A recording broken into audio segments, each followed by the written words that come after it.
Thank you very much. Just to put things in perspective, our service area is 3,500 square miles. City of Chicago is about 475. We have 270 communities that we serve in the 6 counties.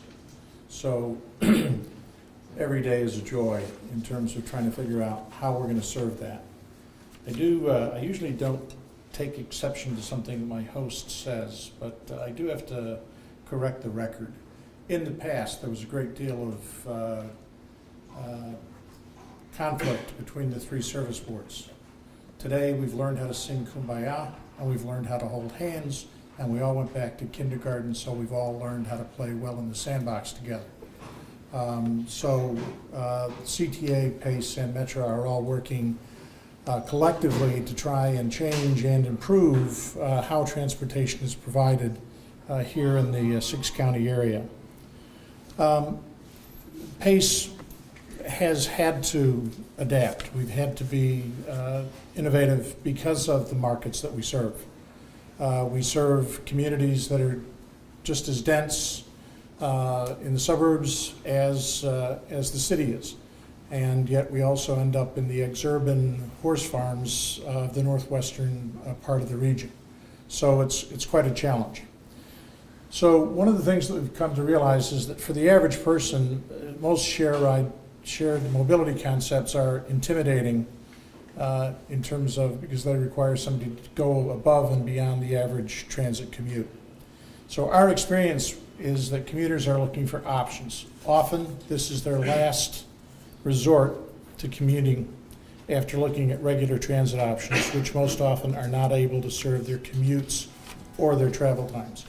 You want to see that in real experience, go take a look at the number of people who are bicycling in the suburbs in order to get to work. They're on their bikes. They get to the end of a transit line and they then take their bike off the bus and they go the rest of their way. Or they just simply bypass us in the transit vehicle and are on their bike for a good 10, 15, 20 miles. There's a gentleman who works as a McDonald's manager who rides us to the end of the line and gets off and goes the rest of the way on his bicycle. So we've been looking at ways of doing things slightly differently, and so we figured out the rideshare system that exists in this region. PACE is responsible for running the rideshare program for the entire 6-county area. And when we took it over, there were about 300 people that were registered. Now we're closer to 3,000. And it's a process of finding matches that take the next step to reach out and coordinate with others and potentially ride with strangers in that close-in environment that many people feel to be very, very uncomfortable.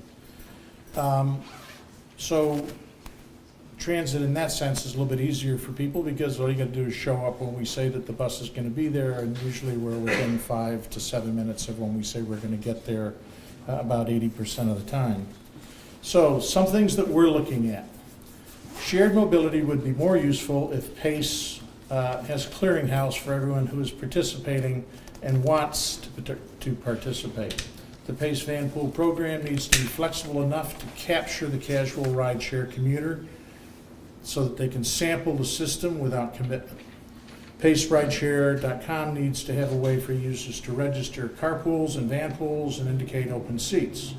We need to know in real time which carpools and PACE van pools have open seats and who to contact to get in a rideshare vehicle via a mobile app.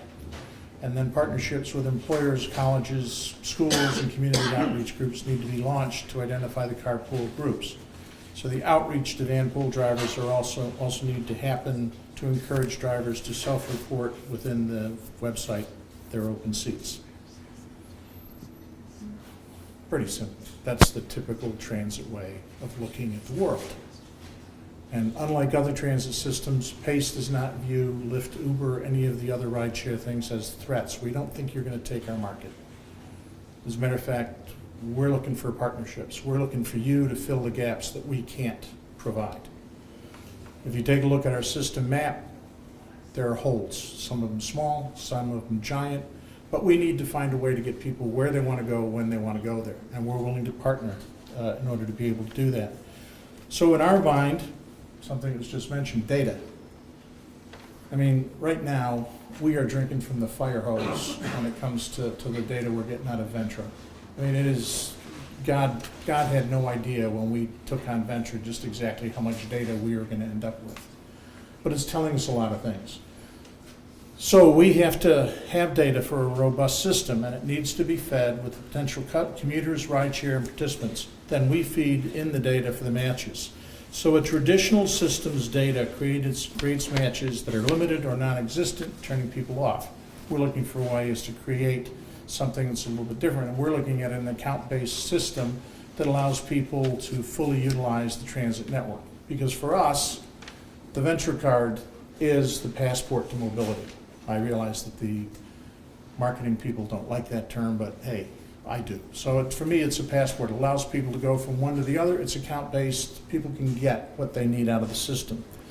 So from our point of view, we're looking for ways to contract with Uber or Lyft and to cover the holes in the service net. So how do we think we can go about this? Well, for us, we're talking about a fair is fair program, using the transit benefit program in a post-pay mode. Now, just the way that we in transit decided the best way to get people to ride transit was to have them show up at a corner and then pay with exact fare. True. Right? Nobody else in the world would have done that. I mean, when I saw the movie Who Framed Roger Rabbit, you know, and the whole thing about only a tune would have thought about that, that's the same way I looked at what we've been doing for the past 35 or 40 years with fares. Now, I started my career as a bus driver here in Chicago as a way of paying my way through college. CTA used to have a wonderful program called, get this title, Full-Time Temporary Operator. We were the guys that came into work during the summer so the senior guys could get the summer off. It was a great experience, made a lot of money, but we used to make change. People could get on the bus and they could put their, you know, and it was no big deal. Then some genius came up with the idea of a fare box that counted coins and counted bills and put them all on the bottom, but you had to have exact fare.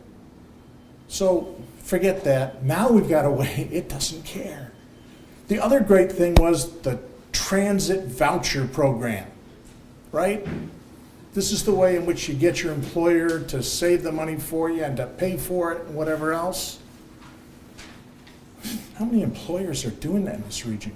By our estimate, we're leaving almost $500 million of money in the federal till that should be staying here locally because of how we administer the transit benefit program in this region.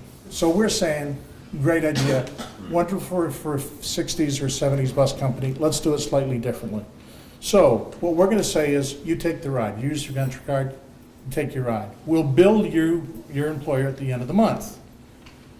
And we'll figure out what the best pricing scheme was. So if you took 10 rides during the course of a month, we'll charge you for 10 rides. If you used it every single day, we'll give you the monthly rate. If you use it once or twice a day, we'll charge you the single fare, okay? But the difference is, we're gonna send the information to your employer and we're gonna say, charge them according to their pre-tax dollars, and that way everybody gets a benefit. Now, wait a second, the employer, what's in it for them? Well, here's what we're thinking. And if Uber were here and Lyft is here, I want you to listen to this, see if it's a decent business case. Because from what we're saying is, what's in it for the employer, we're looking at a monthly stipend that gets paid to the employer. Uber seats, Uber credits, whatever you want to call it.